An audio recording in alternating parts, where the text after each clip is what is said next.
Good morning student.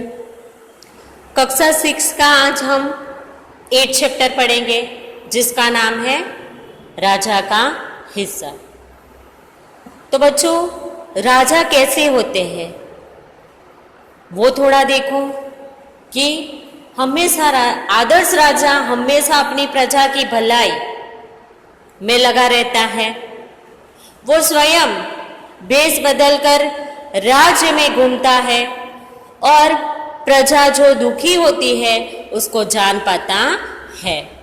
प्रजा के दुखी दूर करने के लिए वो सदा तैयार रहता है। तो आज हम ऐसे ही राजा भोज का प्रजा वात्सल्य का वर्णन ये लेसन में देखेंगे। कैसे राजा प्रजा की कठिनाइयों को हमेशा उसके मदद के लिए तत्पर रहते हैं। तो राजा भोज की ये कहानी हम आज देखेंगे। तो बच्चों चलो देखते हैं। राजा भोज बड़े प्रजावात्सल्य थे। वे स्वयं राज्य में घूम घूम कर प्रजा की कठिनाइयों को देखा करते थे और उन्हें यथासंभव दूर किया करते थे। राजा भोज बड़े प्रजा के प्रति प्रेम रखने वाले राजा थे। वो राज्य में घूम घूम कर प्रजा की उनकी कठिनाइयों को दूर करते थे। एक दिन राजा अपनी रानी के साथ रथ पर सवार होकर राज्य का भ्रमण कर रहे थे। राज्य का भ्रमण कर रहे थे उनकी रानी के साथ। वे राजधानी से बहुत दूर निकल गए। उन्होंने देखा कि एक खेत में एक किसान हल जोत रहा है, मगर उसके हल में एक ही बैल है। दूसरे बैल में स्थान पर उनकी पत्नी स्त्री हल खींच रही है।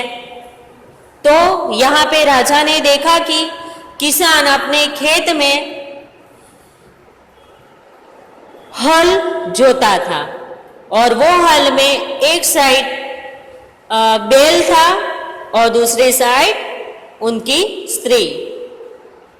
राजा भोज ने रथ रोका और किसान के पास जाकर कहा, भले आदमी, तुम यह क्या अत्याचार कर रहे हो? भला कहीं स्त्री को हल में जोता जाता है? यहाँ पे राजा भोज ने अपना परिचय किसान को नहीं दिया और उनको प्रश्न किया कि कोई ऐसा अत्याचार कर सकता है? मेरा एक बैल मर गया। किसने कहा? किसान ने कहा। किसे? राजा भोज को। दूसरा बैल खरीदने के लिए मेरे पास धन नहीं है। अगर खेत न जोतूं तो मैं खाऊंगा क्या? कहकर किसान पुनः अपने कार्य में लग गया। किसान ने इतना कहकर अपना कार्य फिर से करने लग गया। उसे क्या पता था कि उसके बाद करने वाला कौन है? किसान को पता नहीं था। राजा ने कहा, अरे भाई जरा सुनो तो। राजा ने फिर से किसान को कहा, जो कहना है मेरे साथ साथ चलते कहो, मेरा काम क्यों रोकते हो? किसान ने कहा कि राजा को कहा कि जो भी मुझे कहना है तो मेरे साथ साथ चलते चलते कहो, मेरा काम रोको मत। बच्चों नेक्स्ट पेज। राजा भोज उसके साथ साथ चलने लगे। अपने काम के प्रति किसान की लगन देखकर राजा भोज बहुत प्रभावित हुए। तो यहाँ पे राजा ने किसान को देखकर बहुत उत्साहित हो गए कि किसान कैसे अपना जरा भी समय नहीं बिगाड़ रहा है। जो भी बात करनी थी फटाफट उसने कहकर बाद में वो व्यक्ति को कह दिया कि जो भी बात करनी है वो मेरे साथ चलते चलते करो। यह बोले, भले आदमी, इस प्रकार तो तुम्हारी पत्नी थक जाएगी और थकावट की वजह से कोई दूसरा कार्य भी नहीं कर सकेगी। किसान बोला, तो फिर तुम ही बताओ मैं क्या करूं? राजा ने कहा, तुम मेरे साथ चलो, मैं अपना एक बैल तुम्हें दे देता हूं, मगर इतनी देर मुझे काम रोकना पड़ेगा। तुम ही बैल ला दो, किसान बोला। बराबर, इतनी देर मेरा काम रुक जाएगा, तो मैं अपना काम नहीं बिगाड़ना चाहता हूं, इसलिए आप ही मुझे क्या करना है, बैल लाके दे दो। अच्छा, ऐसा करो, तुम अपनी पत्नी को रथ के पास भेज दो, वह मेरी पत्नी से बैल ले आएगी, तब तक मैं तुम्हारे हल को मैं जोतूंगा। राजा ने कहा, मेरी पत्नी के साथ तुम्हारी पत्नी बैल लेने जाएगी और उतनी देर मैं क्या करूं, पत्नी की जगह पे मैं जोतूंगा। किसान इस बात पर राजी हो गया। राजा भोज हल में जुट गए और किसान की पत्नी रथ के पास चली गई। उसने रानी को सारी बात बता दी। रानी ने पूरी बात सुनकर कहा, तुम्हारा बैल तो कमजोर होगा, वह हमारे बैल का साथ नहीं दे सकेगा, इसीलिए तुम दोनों बैल ले जाओ। किसान की पत्नी दोनों बैल लेकर खेत पर पहुंची। किसान बहुत प्रसन्न हुआ। राजा भोज ने कहा, अगर कभी कोई दिक्कत हो तो मेरे पास आना। कहकर राजा भोज ने अपना परिचय दिया तो किसान बहुत शर्मिंदा हुआ। यहाँ पर राजा ने किसान की इस प्रकार मदद की। उसके बाद पूरा घटना खत्म होने के बाद राजा ने अपना परिचय दिया। परिचय सुनते ही यहाँ पे किसान बहुत शर्मिंदा हो गया। बच्चों नेक्स्ट पेज।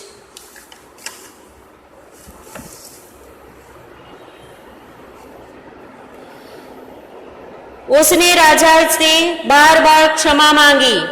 राजा प्रसन्न होकर वापस चले गए। उस बार उस किसान के खेत में बहुत अच्छी फसल हुई। उसके आश्चर्य का ठिकाना न रहा जब उसने देखा कि खेत के जितने हिस्से में राजा भोज ने जोता था उसी मोती उगे थे, बाकी हिस्से में उम्दा किस्म में गेहूं उगे थे। जहां पे किसान की पत्नी बैल लेने गई थी और राजा भोज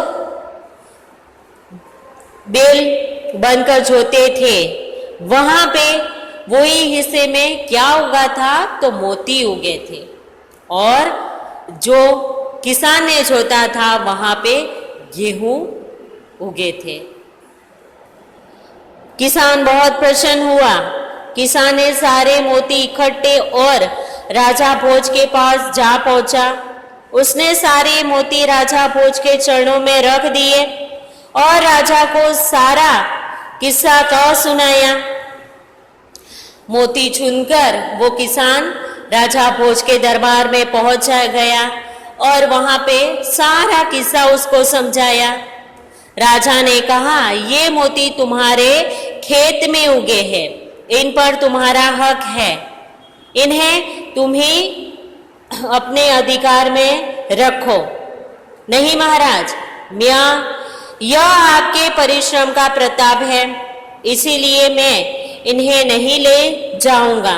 मेरी प्रार्थना है कि आप इन्हें राजकोष में जमा कर ले और गरीबों की भलाई के लिए काम में ले ले। किसान ने प्रार्थना की। किसान की बात सुनकर राजा बहुत प्रसन्न हुए और उन्हें मोती स्वीकार कर लिया। इसलिए यहाँ पे हमें शीर्षक दिया है कि राजा का हिस्सा। किसान कैसे अपनी ईमानदारी से, राजा जिस खेत में खुद मेहनत की थी वहां पे मोती उगे थे और बाकी जगह पे गेहूं, और किसान चाहता तो वो मोती राजा तक नहीं पहुंचाता था, पर यहाँ पे किसान ने ऐसा नहीं किया और उसने राजा भोज को मोती वापस कर दिए थे। तो बच्चों, आज का प्रश्न ये रहेगा कि किसान के खेत में कौन सी जगह पे मोती उगे थे और कौन सी जगह पे गेहूं उगे थे। फिर से रिपीट कर रही हूं, किसान के खेत में कौन सी जगह पे मोती उगे थे और कौन सी जगह पे गेहूं की फसल हुई थी। तो ये प्रश्न आज का रहेगा और आपको आंसर देना रहेगा। तो बच्चों, ये लेसन आपको अच्छे से समझ आ गया होगा। तो शब्दार्थ और स्वाध्याय नोटबुक में आप लोग को कर देना है, और जो मैं फ़ोटो भेज रही हूँ वो वर्कबुक और नोटबुक में आपको पूरा कंप्लीट कर देना रहेगा। धन्यवाद।